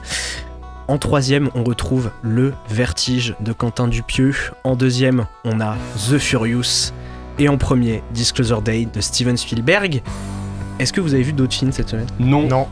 Moi, j'ai juste vu Maora. Fils de personne. Et qu'est-ce que tu en as pensé ? Alors, j'en attendais beaucoup parce que c'est Romain Duris et que j'adore Romain Duris. Enfin, c'est Romain Duris qui est dedans, pas qui réalise. Et du coup, je pense que j'en attendais beaucoup trop parce que le film en soi était bien, mais du coup, j'ai quand même été déçue. Donc, bon. Mais c'est quand même bien. Allez-y, c'est un film très. C'est beaucoup plus doux que Disclosure Day. Du coup, Fils de personne, c'est un film pour personne ? Allez, super. Allez. Passons à autre chose. On parlait de tous les films de Quentin Dupieux qu'il spamme les salles de cinéma. Bah, c'est le moment d'en parler dans la carte blanche. Ça va te paraître complètement farfelu au premier abord, mais il faut que tu me fasses confiance. Wouah, c'est une mouche? Si, putain, c'est une mouche. Ce soir, j'ai préparé des paupiètes de dinde. Ah oui. J'ai du mal à accepter qu'un spectacle qui c'est censé me remonter le moral, ça me fait l'effet inverse. Hein. Quand ça s'appelle état à force, mais en réalité, il faut que tu saches, on est tous contre la cigarette. Je ne vous entends pas, là, en ce moment même, il y a une pluie de chiens morts. Eh bien, les amis, c'est très simple, je vais vous poser une question. Oui. Est-ce que les grands films naissent davantage de l'instinct et de la productivité ou de la rareté et du perfectionnisme, Hugo ? Après, faut déjà définir ce qu'on considère comme prolifique, parce que tu vois, genre Spielberg tous les 3 ans, tous les 2-3 ans. Tous les 2-3 ans, ou Nolan qui est à peu près tous les 3 ans, on considère qu'ils font souvent des grands films, mais est-ce que c'est rare ? Pour moi, c'est pas. Ça fait comment 3-4 films par décennie, quoi, donc c'est pas déconnant quand même. Pour moi, on a vraiment Dupieux et Ridley Scott qui peuvent sortir 2 films par an, qui sortent un film par an, et d'un autre côté, les films pour moi, 2-3 ans, c'est à peu près normal. C'est à peu près ce que font les cinéastes. Ouais, à peu près tous les cinéastes, mais moi, je serais plus sur 5, mais oui, je suis d'accord. Mais, alors, ça dépend. Hein. Il y a des gens qui peuvent coup sur coup pondre un mauvais film et un bon film. Je pense à Yorgos Lanthimos, qui avait fait Pauvre Créature et Kinds of Kindness. J'ai préféré Pauvre Créature parce que Kinds of Kindness, c'est un peu plus vide. Moi, j'avais vraiment préféré Kinds of Kindness pour le coup. Ouais, bon, les goûts, les couleurs. Ouais. Et d'un autre côté, tu vas avoir des gens qui vont prendre leur temps et qui vont quand même faire de la merde. Mais en fait, je sais pas. Ça dépend de l'idée, ça dépend du temps que tu passes, mais certes, parfois, t'as pas besoin de passer énormément de temps sur une bonne idée pour pouvoir la développer. On parlait de The Furious, on veut faire le plus gros film de Castagne, il n'y a pas besoin d'y passer 1000 ans pour pouvoir y arriver. Mais d'un autre côté, le film de Dupieux, oui, il aurait mérité d'être beaucoup plus travaillé, de sortir dans quelques mois, après avoir vraiment essayé de travailler son scénario, quoi. Théo ? Vous disiez 3-4 ans,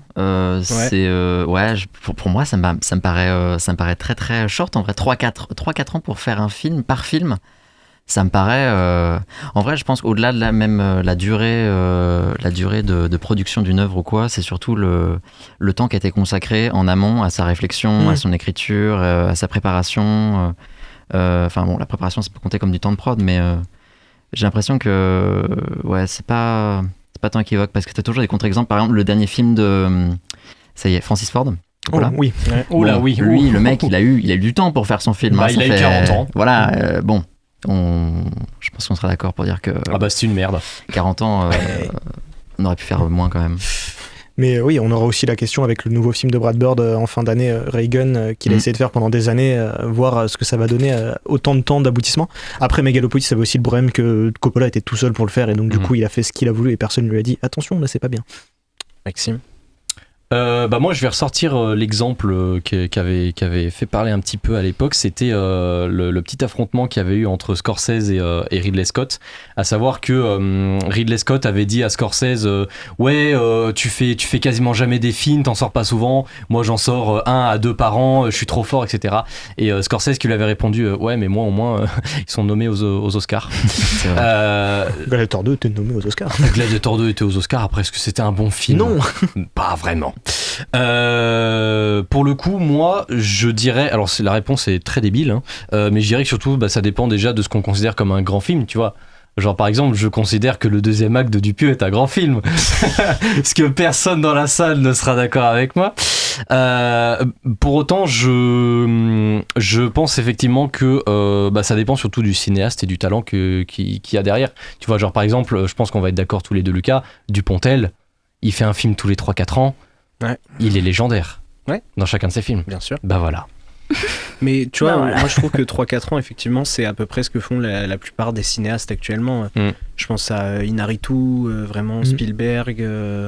Scorsese est un peu plus rare. Scorsese est un peu plus Cameron rare. aussi, mais bon, Cameron, mais dans une Cameron, période c'est pas- compliquée. Cameron, c'est pas ce qui. Depuis qu'il a Avatar, il tient que ça. Donc C'est pas Avatar, Cameron. ouais. Non, il a fait Billie Eilish. C'est pas un film. C'est. Maora. Moi, alors, j'aurais pas d'exemple, je suis une cinéphile en carton, donc j'ai pas assez de. Non, j'ai les mains sur moi. Non, mais il y a pire que toi et à ta côté. Mais je trouve que au global, déjà, je suis à peu près d'accord avec tout ce que vous avez dit, mais du coup, je trouve que en général, plus un film est attendu, plus il a été réfléchi, plus logiquement il est abouti, que quand tu sors 45 films en 10 minutes, il y a un moment où... du pieux. Ça y est, j'ai vu. Par exemple, ou quand juste à Cannes, tu as 2 films à présenter, enfin... Et que les deux se font massacrer, moyennement recevoir. Voilà, non, je trouve que ouais, en général, c'est mieux c'est plus appréciable de devoir attendre, d'avoir la satisfaction de se dire putain, j'ai attendu tant d'années pour voir ce film. T'es plus excité, t'es plus qu'un film du jour au lendemain. On te dit du coup je vais ressortir un film. T'es en mode ok. Enfin, tu prends un peu plus l'info de. Enfin, je sais pas. On aurait eu Jonathan sur le plateau, il nous aurait cité Terrence Malick. Oui, on peut citer Terrence Malick, effectivement. Après, qui se fait bien attendre. Il y a des gens prolifiques quand même qui enchaînent les bons films. Enfin, là, on va avoir un enchaînement en moins d'un an de 2 Zach Cregger. Je pense que on n'a pas vu Resident Evil encore évidemment, mais ça a l'air plutôt pas mal. Weapon c'était déjà très abouti, c'était une œuvre qui parlait de beaucoup de choses. Alors Resident Evil ça a l'air un peu plus humble thématiquement, mais je pense qu'il peut enchaîner de bons films. Mais en fait c'est ça, c'est qu'il y a toujours des contre-exemples et tant mieux, heureusement, c'est appréciable quand même. Mais juste en globalité, c'est comme quand t'as un ou un actrice que tu vois un peu tout le temps, qu'un acteur qui débarque une fois tous les 4-5 ans, t'es en mode ça fait longtemps que je l'avais pas vu dans un nouveau rôle, machin. Je sais pas, je trouve que c'est un peu pareil quoi. On peut parler aussi de Quentin Tarantino qui du coup lui choisit strictement ses films parce qu'il est dans cette obsession de vouloir faire 10 films.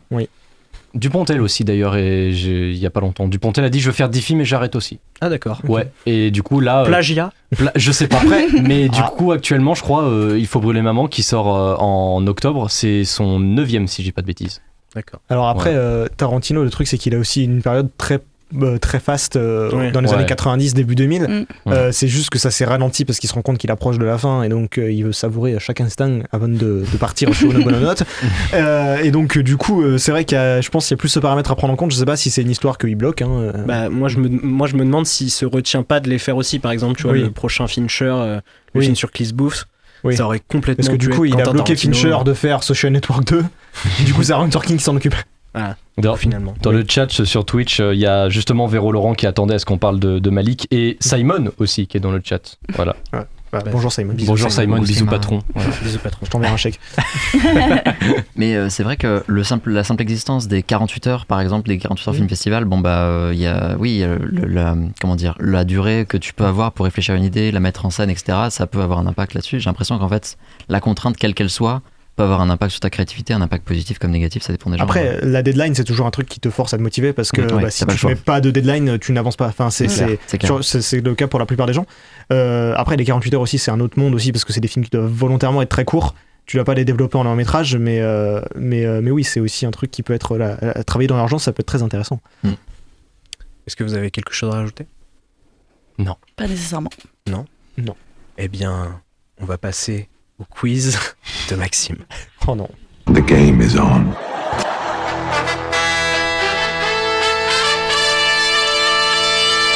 It's gonna be legendary. C'est la mer noire. C'est votre ultime bafouille. I am sure, et alors I am tout à fait sure Que j'ai raison et que vous avez tort. Oh my god. What? No. Oh, hi, Mark. Anyway, lead on. Allons-y. Bonsoir à tous et à toutes et bienvenue dans ce merveilleux quiz que je vais animer et que j'ai préparé pour vous. Ce soir, nous avons 2 magnifiques équipes. Je vais baisser mon siège. Hop. Voilà.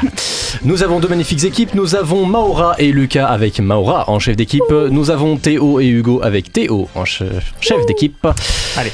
Et la question numéro 1, la question c'est dans le titre. Quel est le titre du quiz de ce soir, qui est un jeu de mots entre le mot quiz et l'un des films dont nous avons chroniqué? Alors, à savoir que Maxime n'est pas drôle. C'est important de le Disquiz prendre. Your Day, ouais. Disquiz Your Day. Disquiz Your Moi Day. j'aurais dit Très bien. le vert quiz. Ouais, c'est forcément avec le vertige. Le vert quiz. Disquiz Your Day est une excellente réponse. Le vert quiz, c'était bizarre. Bah oui, mais. Ou le quiz-tige, tu vois. la C'est rigueur. parce que t'as jamais fait. Putain, le C'est parce que quiz-tige, c'est bien. c'est parce que Le t'as quiz-tige, jamais c'est fait. Ah, j'écoute souvent les émissions et il y a souvent des trucs un peu bizarres. Je vous demande de vous arrêter. La question 2, la musique de la semaine. Dans quelle œuvre, en lien avec un des films de ce soir, se trouve cette musique? Astérix, le combat des chefs. Oui, bien joué, c'est Oh, parti très rapide. vite pour Hugo. Effectivement. C'est un monde romain. Pas un monde gaulois. Évidemment. les Donc fans. c'est Astérix Obélix le combat des chefs, dans lequel on retrouve Chabat et Anaïs de Moustier d'accord, je aussi. capte. Ok. La question numéro 3, en or ou en bois, parmi ces affirmations, lesquelles sont vraies en or ou fausses en bois? À l'opposé de son personnage dans Obsession, l'acteur Michael Johnson, tenant le rôle principal, a récemment révélé être gay. Ah, on est en juin, c'est la Pride, j'espère Ouais, que... bah, Ouais, on va dire Oui, en oui, or. allez, en or. En or pour vous? On fait tapis, allez. Ouais, bah en or. Allez, en or. C'est tout à fait en or, effectivement. Il a profité du mois des fiertés, de sa notoriété naissante grâce au film pour faire Belle son coming réflexion. out. Bah, Donc bravo à lui. ça fait 1-3. Question suivante. Une 5e saison de la série d'animation Code Lyoko est actuellement en préparation. En or. En or. Oui, En tu or. peux éviter de leur donner la Oui, réponse. c'est en or, effectivement. C'est en or, en or, en or. Non, vous l'aurez pas. Et oui, Si on l'a eu quand même du coup. oui, vous l'avez, Ah, mais merde, pardon. faites attention à J'ai ne pas pas compris être les règles du jeu, en fait. Compris les règles. à ne pas trop être sûr de votre réponse non plus. Pardon. Et enfin, malgré la hype autour de l'Odyssée de Christopher Nolan, les ventes de billets en IMAX 70 mm sont moins importantes que pour Oppenheimer. Bonjour, c'est faux. Ouais, c'est forcément en bois ça. Déjà, il y a plus de salles. Dans quel sens tu l'as tourné? J'ai dit, malgré la hype autour de l'Odyssée de Christopher Nolan, les ventes de billets en IMAX 70 mm sont moins importantes que pour Oppenheimer. Les Parisiens, vous savez ce que vous C'est savez ce que en vous aurez bois. pas? C'est faux. Pour vous, c'est Non. faux. Pour vous, c'est En bois. évidemment, c'est en bois. Pour Il y a vous plus donner de une salles idée, qu'on ouvert depuis. Oppenheimer c'est 65 000 places en IMAX, l'Odyssée c'est déjà 150 000. J'arrive pas à trouver la place moi-même, donc... Moi, je suis. Pareil. Hop. Ensuite, la question qui a prononcé cette citation suivante? Je rappelle les scores, il y a 5-3 pour l'équipe de Théo. Voilà. Qui a prononcé cette citation suivante? J'ai toujours eu cette peur de l'eau et je pensais que ça m'aiderait à la dépasser si je pouvais être près d'un requin blanc de 8 mètres. Spielberg, tout à fait, effectivement. Le point va à... Il est comme moi. Oui, tout à fait. Thalassophobie. T'as peur des requins blancs de 8 mètres? Non, de l'eau. Ah, pardon. Du coup, Donc je ne bois pas d'eau. c'est Spielberg, tout à fait, à propos Ah, c'est embêtant, de... ça. Mais non, ça fait rouiller du ta tête. tournage des Dents de la Mer. Notre quiz spécial, soyez prêts, c'est un quiz spécial Steven Spielberg. Ouais, Voilà, yes. j'espère que vous avez bien toute sa Jurassic filmographie Park. en tête. Lâchez, arrêtez. Alors, casting de film, point suivant la rapidité. Quel film possède ce casting? Si pour 3 points, je vous dis Frank John Hughes, Brian Howe ou alors James Brolin. Rencontre du troisième type. Non. Ready Player One. Non. Alors si pour 2 points, je vous dis Amy Adams, Nathalie Baye ou Martin Sheen. Arrête-moi si tu peux. Oui, bien vu. Mais oui, Arrête-moi si tu Nathalie peux. Baye, Ça bien sûr. fait 5 et 6, donc ça fait 6-5 pour Lucas. T'aurais tellement été le chef d'équipe. La question 6, qui c'est celui-là? Dans quel film peut-on voir ce personnage si je vous dis Daito? Ready Player One. Ready Player One, c'est parti chez Lucas. Ça fait 1 point de plus, ça fait 7-5. Je perds tout le temps face à lui, c'est terrible. La question numéro 7, un extrait, un film. Dans quel film peut-on entendre cet extrait? Tintin. C'est Tintin. Jurassic Park? Non. Indiana Jones. Non. This is Nona. La liste de Schindler? Non. He's not here. He's at lunch. Right. You want to wait? Pentagon Paper. Yeah. Non. Fableman. The Fablemans, tout à fait. Merci. Ça fait 6-7. 6-7. Non. J'ai pas eu The Fablemans. Je suis traumatisé. Ah ouais. C'est La un de mes question films 8, préférés. la Letterboxd. Quel film a reçu cette critique négative sur Letterboxd? Steven Spielberg devrait être mis en prison pour ça. Car c'est... E.T., tout à fait. C'est moi qui l'ai dit. C'est toi qui... C'est Ouais, Lucas qui a regarde, dit tu E.T. peux sauter, ouais. Tout à fait. Ça fait 8-6, effectivement, c'est quelqu'un qui parlait de E.T. Alors, il faut savoir, quand j'ai cherché les avis négatifs, la quasi-intégralité des gens qui ont mis des mauvaises notes, c'est parce qu'ils en ont fait des cauchemars pendant la nuit, pas nécessairement qu'ils ont détesté le film. Alors que c'est un goat. Bah oui, c'est un goat. goat. J'ai même lu une critique, c'était une critique française, c'était quelqu'un qui disait que E.T. ressemblait à un zizi. Voilà. C'est fin. C'est fin ça. C'est fin, c'est très fin. La question 9, le jeu des synonymes. Quel titre de film se cache derrière tous ces synonymes si je vous dis objet métallique pointu et circulaire? Saut. Saut. Non. Objet quoi? Objet métallique pointu et circulaire. On est sur un film de 91. Quoi? Objet métallique. Hein? Faut pas inventer des trucs hein, quand tu fais C'est ça. c'est pas bien. un film un peu fantastique. Hook, tout Oh, à fait. je l'ai dit. Et oui, Lucas l'a eu, ça fait 9 à 6. Non. La question musique de quiz spécial. Dans quel film peut-on entendre cette musique? Les Dents de la Mer. Tintin, c'est parti très vite pour Hugo. Ça fait 7 Je ne sers à rien. à 9. C'est pas bien. On passe à la question 11, la pas tournée. Dans quel film réalisé lui-même Steven Spielberg ne joue pas un rôle? Est-ce que c'est dans Jurassic Park, le monde perdu? Est-ce que c'est dans Indiana Jones et le temple maudit? Est-ce que c'est dans Il faut sauver le soldat Ryan? Ou alors est-ce que c'est dans Les Dents de la Mer? Dans quel film réalisé par Steven Spielberg il n'a pas de rôle? J'hésite entre ces deux-là. J'ai envie de dire Ryan. Ouais. J'aurais dit Indiana Jones. Ouais. Donc pour vous c'est Le soldat Ryan. le soldat Ryan et pour vous Indiana Jones. Indiana Jones. Alors, dans Jurassic Park, le monde perdu, il joue un homme qui mange du popcorn. Ouais. Voilà. Dans Les Dents de la Mer, il joue un employé du poste de sauvetage. Ouais. Dans Indiana Jones et le temple maudit, il joue un touriste à l'aéroport. Yes. C'est dans le soldat Ryan, tout à fait. Ça fait un point de plus, ça fait 8 à 9. Il faut que je voie le film. La question Merci le Québec, je vous donne le titre d'un film en québécois, retrouvez le titre original en français. Si je vous dis Le Parc Jurassique. Jurassic Park. Oui, voilà, c'est parti très vite pour Lucas. Tes questions s'il te plaît. Ben, en fait, le problème, super compliqué. j'ai cherché et au fait les Québécois ont quasiment tous les mêmes types de films sauf Jurassic Park, ils ont appelé le Parc Jurassique, c'est pas ma faute. Et on passe au duel time de ce soir. Donc seuls les chefs d'équipe vont s'affronter, c'est-à-dire Maora et Théo. T'es aussi loin que je pouvais. L'équipe en tête choisit son thème, l'autre doit se contenter de celui qui reste. Si vous donnez la bonne réponse, c'est plus 3, sinon c'est moins 3. Force et honneur. Maora, tu es en tête, tu as le choix entre les gens avant l'argent. Je sais pas. Fortunéo, on rappelle, hein, les gens avant l'argent. Moi je peux choisir. Les gens. Les gens, très bien. Quel acteur a joué le plus de fois dans un film de Steven Spielberg? Ah, putain, non. Est-ce que c'est Mark Rylance? Est-ce que c'est Tom Cruise? Est-ce que c'est Harrison Ford? Ou alors est-ce que c'est Tom Hanks? Quel film Jouer le plus. quel acteur, oui, a joué dans le plus de films J'ai l'impression qu'il y a un piège. de Steven Spielberg? Putain, j'en ai pas vu assez. Je suis au même signe de film en carton, je vous ai dit. Ah. Je sais pas. Courage. Rien, c'est facile. Bon, j'en sais rien. Allez, au pif. Le troisième monsieur. Le troisième c'est quoi monsieur. son nom Le troisième monsieur qui n'est autre que Harrison Ford, évidemment. Harrison Ford. Il est pas Han connu. Solo. C'est Han Solo. Donc, Théo, tu as le thème avant l'argent. Ok. Quel film de Steven Spielberg a fait le plus gros score au box-office? Est-ce que c'est E.T.? Est-ce que c'est Jurassic fallait que Park? je choisisse Est-ce que ce c'est Les thème. Dents de la Mer? Non mais c'est une blague. Ou est-ce que c'est la liste de Schindler? Tu m'as cité. Putain. Attends, E.T. E.T., bah tu as C'est derrière les toi, si films tu veux. derrière C'est un toi. troll. Est-ce que c'est E.T.? Est-ce que c'est Jurassic Park? Est-ce que c'est Les Dents de la Mer ou est-ce que c'est la liste de Schindler? Pour sûr, il y en a qu'un des 4 qui a dépassé le milliard. Et c'est Jurassic Park. Et c'est noté. Il me casse les couilles. Non. Maora. Non, c'est pas vrai.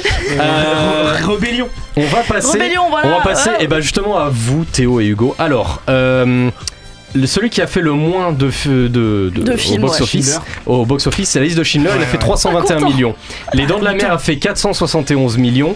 E.T. a fait 793 millions. Jurassic Park a fait 1,29 milliard. Arrête de casser le Effectivement. matériel. Non, c'était trop facile. Mais pardon. Maxime, je suis désolé mais il a raison. C'est vous qui l'avez choisi, hein. Bah merde. Hein. C'est pas lui, déjà c'est moi. Donc tu donc, te calmes c'est sur la vrai. responsabilité que tu mets. C'est toi qui as choisi. Chut, vous gagnez 3 points, vous montez à 11. Tout n'est pas Et perdu. après tu vas nous dire pourquoi Tom Hanks est l'acteur qui a le plus Non, joué mais dans les alors films. là, Alors, je me coupe alors, Est-ce que c'est le. une couille. Non, une main, j'ai dit. s'il vous plaît, laissez-moi terminer mon quiz. Est-ce que c'est le troisième monsieur? Alors, celui qui a le moins joué dans un film de Steven Spielberg, c'est Tom Cruise, il en a fait 2. Il a fait Minority Report et La Guerre des Mondes. Mark Rylance en a fait 3. Il a fait Le Pont des Espions, Le Bon Gros Géant et Ready Player One. Harrison Ford en a fait 4. Il a fait Indiana Jones 1, 2, 3 et 4. Et Tom Hanks, il en a fait 5. Il a fait Le Soldat Ryan, Arrête-moi si tu peux, Le Terminal, Le Pont des Espions et Pentagon Papers. Ah, bonjour, je l'avais dit. Vous perdez 3 points, vous descendez à 7 et c'est une victoire de Théo et Hugo. Merci de nous avoir donné la victoire avec cette question. Mais il n'y a aucun souci. On n'applaudit pas derrière. Il n'y a aucun souci. Oui. On applaudit. On applaudit. On n'applaudit pas. La musique s'est arrêtée. On n'applaudit pas. Merde. Le dictateur. Pas merci Maxime pour ce quiz. Maintenant Pas de rien. On passe du Coca Light avec nos recos de la semaine. Alors si je peux me permettre de te donner un conseil, c'est oublie que t'as aucune chance, vas-y fonce. On sait jamais, sur un malentendu ça peut marcher. J'ai oublié que t'étais grand. Toutes les semaines, les chroniqueurs et moi-même vous faisons part d'un coup de cœur plus ou moins lié au cinéma. Petit tour de table, Hugo. La clim, non je déconne. Putain, j'ai découvert un nouveau podcast cinéma qui s'appelle Caméflex, c'est le podcast de Nicolas Delage et son co-animateur Tom Grossin. Pourquoi j'aime bien, parce qu'en fait il parle comme nous on parle, on parle de cinéma dans la et parce qu'il est roux aussi. Non, ça je m'en fous. Pardon. Non, en fait, il parle de cinéma comme nous on en parle dans la sphère privée, c'est-à-dire qu'on a un peu l'impression d'écouter des gens dans une soirée qui parleraient des films qu'ils ont vus récemment. D'ailleurs, ils s'imposent pas forcément de programme. Ils disent tiens, t'as vu quoi cette semaine et tout. C'est pas forcément très très cadré et du coup c'est à la cool et du coup j'aime bien. Donc j'avais plus de podcast à mettre en voiture depuis la fin du podcast, donc c'est plutôt une bonne il y a nouvelle. TCS quand même. Bah non, Maxime. Moi, Marocco, c'est en lien avec ce qui va sortir la semaine enfin qui est sorti aujourd'hui, mais dont on va parler la semaine prochaine. Il y a le film Jim Queen qui est sorti au cinéma, qu'il faut absolument aller voir. Et du coup, je vous recommande le studio Bobby Pills. Du coup, c'est le studio qui est derrière Jim Queen, mais qui est aussi derrière. Alors, il y a des noms qui sont peut-être un petit peu familiers pour vous. Donc, Les Cassos sur YouTube. Il y a aussi Pipoudou and Super Fuck Friends qui est hilarant au possible. Allez voir ça. Ils ont aussi fait Vermine, Vermin, qui est très drôle d'ailleurs. NES. Non, ça c'est le film Ah ouais, c'est pas le même film. C'est pas. Attendez, c'est pas la même chose. Non, là Vermine en l'occurrence avec des montres religieuses. Oui, non, je sais, je l'ai vu. Très drôle. Et puis c'est une blague. Monsieur Flap aussi, tout à fait. Pardon, une Créature Commando. Oui, Créature Commando. Et une scène dans la galaxie. Voilà, et ils ont bossé un petit peu aussi sur la série Invincible aussi. S'il y en a qui sont hypés par ça. Donc franchement, foncez voir tout ce qu'ils font, c'est absolument incroyable. Regardez Pipoudou, Super Fuck Friends, c'est magnifique. Et en plus, ça vous mettra bien dans l'ambiance des vannes un petit peu de Jim Queen. Théo? Moi j'aime pas prendre de décisions dans la vie, enfin sauf quand elles n'ont pas de conséquences bien sûr. Donc je recommande ChatGPT. Exactement. Non mais je vais vous parler d'un jeu vidéo qui s'appelle Late Shift, qui est plutôt un film interactif qu'un jeu. Ici vous suivez Thomas Thompson, un étudiant londonien qui travaille comme gardien de parking la nuit et qui se retrouve mêlé au monde criminel lorsqu'il est obligé de travailler avec un groupe de voleurs armés. Oh là là, ça fait peur. Des choix multiples, des fins différentes. C'est un jeu tellement riche que moi je l'ai recommencé plusieurs fois en finissant à chaque fois, donc j'ai passé 10 heures sur le truc. T'as le 100%? Oui, tout à fait, et j'en suis vraiment très très ravi, et même le 200%. Donc ouais, en fait t'as vraiment envie de tester toutes les possibilités de scénaristique et du jeu, donc c'est vraiment cool, d'autant plus qu'il est en promo au moment où je vous parle sur Steam, donc voilà, je vous le conseille vivement. J'y avais joué sur l'écran de l'Utopia. C'est très précis. Oui, il est passé en salle aussi à un moment donné. Enfin, il y a 3 ans, ouais. C'est stylé. Bah, voilà. Moi, ma super reco, c'est un média tenu par une femme qui s'appelle Merci l'Audace, qui parle cinéma et qui a donc un média, donc c'est un site web, quoi. Un site web, j'ai 95 ans. Moi, je la suis plutôt sur TikTok, mais elle a plein de réseaux sociaux et elle fait tout le temps des recommandations sur uniquement des réalisatrices. Donc voilà, ça permet de voir plus de femmes dans le monde du cinéma et ça, on aime. Et moi je vais vous recommander la ressortie de Ghost in the Shell de Mamoru Oshii, qui est juste un des meilleurs films d'animation japonais de tous les temps, qui est une pépite absolue. Donc je vous encourage très très fort à aller le découvrir en salle parce que ça vaut vraiment vraiment vraiment le coup. Merci du conseil. Et nous voilà arrivés à la fin de cette émission. Vous pouvez retrouver le replay de celle-ci ainsi que toutes les autres sur votre plateforme d'écoute préférée et nous suivre sur Instagram, Facebook, TikTok ou même sur MySpace si vous vivez encore dans une simulation de 2007. J'ai fait cette vanne. Ouais, mais je la refais. Ah ouais, bah ok, merci. Ouais, c'est une simulation. Ouais. Merci à Hugo, Maxime, Maura et Théo d'avoir enquêté avec moi ce soir. Merci également à Lucas et Yanis à la régie qui ont passé les 2 dernières heures à vérifier si les reptiliens avaient infiltré le standard de la radio. Merci à Kiev, à Costa, à Solène et à Naomi d'avoir été là avec nous ce soir. Merci à Monarch de nous protéger des attaques de titans. Et merci encore une fois à notre président de la République adorée, à tous, Patrick Timsit. Pas de théorie du complot sur lui, on l'aime d'amour. Quoi que tu fasses, un énorme bisou mon Patrick. La semaine prochaine, le suave et sexy Hugo Paccard qui me donne la barre sera à la barre d'une émission sur Toy Story 5 de Andrew Stanton et McKenna Harris, Backroom de Ken Person et Jim Quinn de Margot Nguyen et Nicolas Attan. Allez voir Jim Quinn, bordel. Le super et merveilleux Jim Quinn. D'ici là, méfiez-vous des extraterrestres, des simulations informatiques, des réseaux criminels internationaux et surtout des gens qui vous disent que la Terre est ronde. Ouais, on vous connaît, tout le monde sait que la Terre a une forme de frite. Orelsan, on te regarde. Pour terminer, et sur un ton complètement différent, j'aimerais prendre quelques secondes pour parler d'un artiste que j'aimais beaucoup. Il y a quelques jours, nous avons appris la disparition d'Oliver Tree. Alors, derrière les coupes de cheveux improbables, les clips complètement barrés, l'humour absurde et les collabs avec Lorenzo, il y avait un artiste sincère, créatif et profondément unique.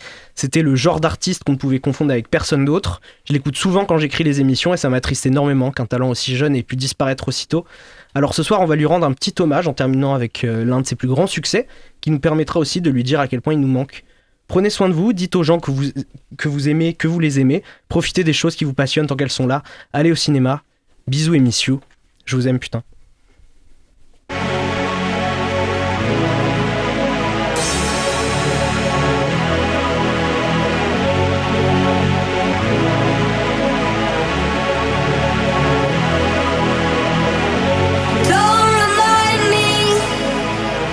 I'm minding my own damn business. Don't try to find me. I'm better left alone than in this. It doesn't surprise me. Do you really think that I could care if you really don't like me? Find somebody else. It could be anyone else out there. Don't fret. I don't ever wanna see you and I never wanna miss you again.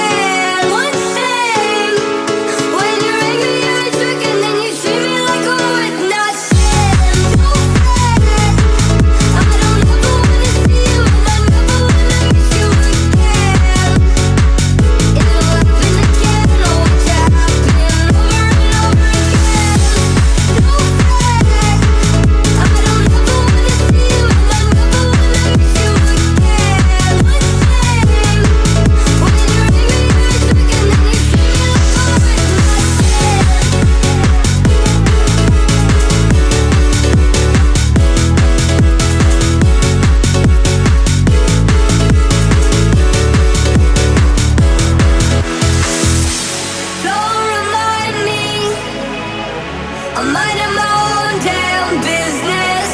Don't try to find me. I'm better.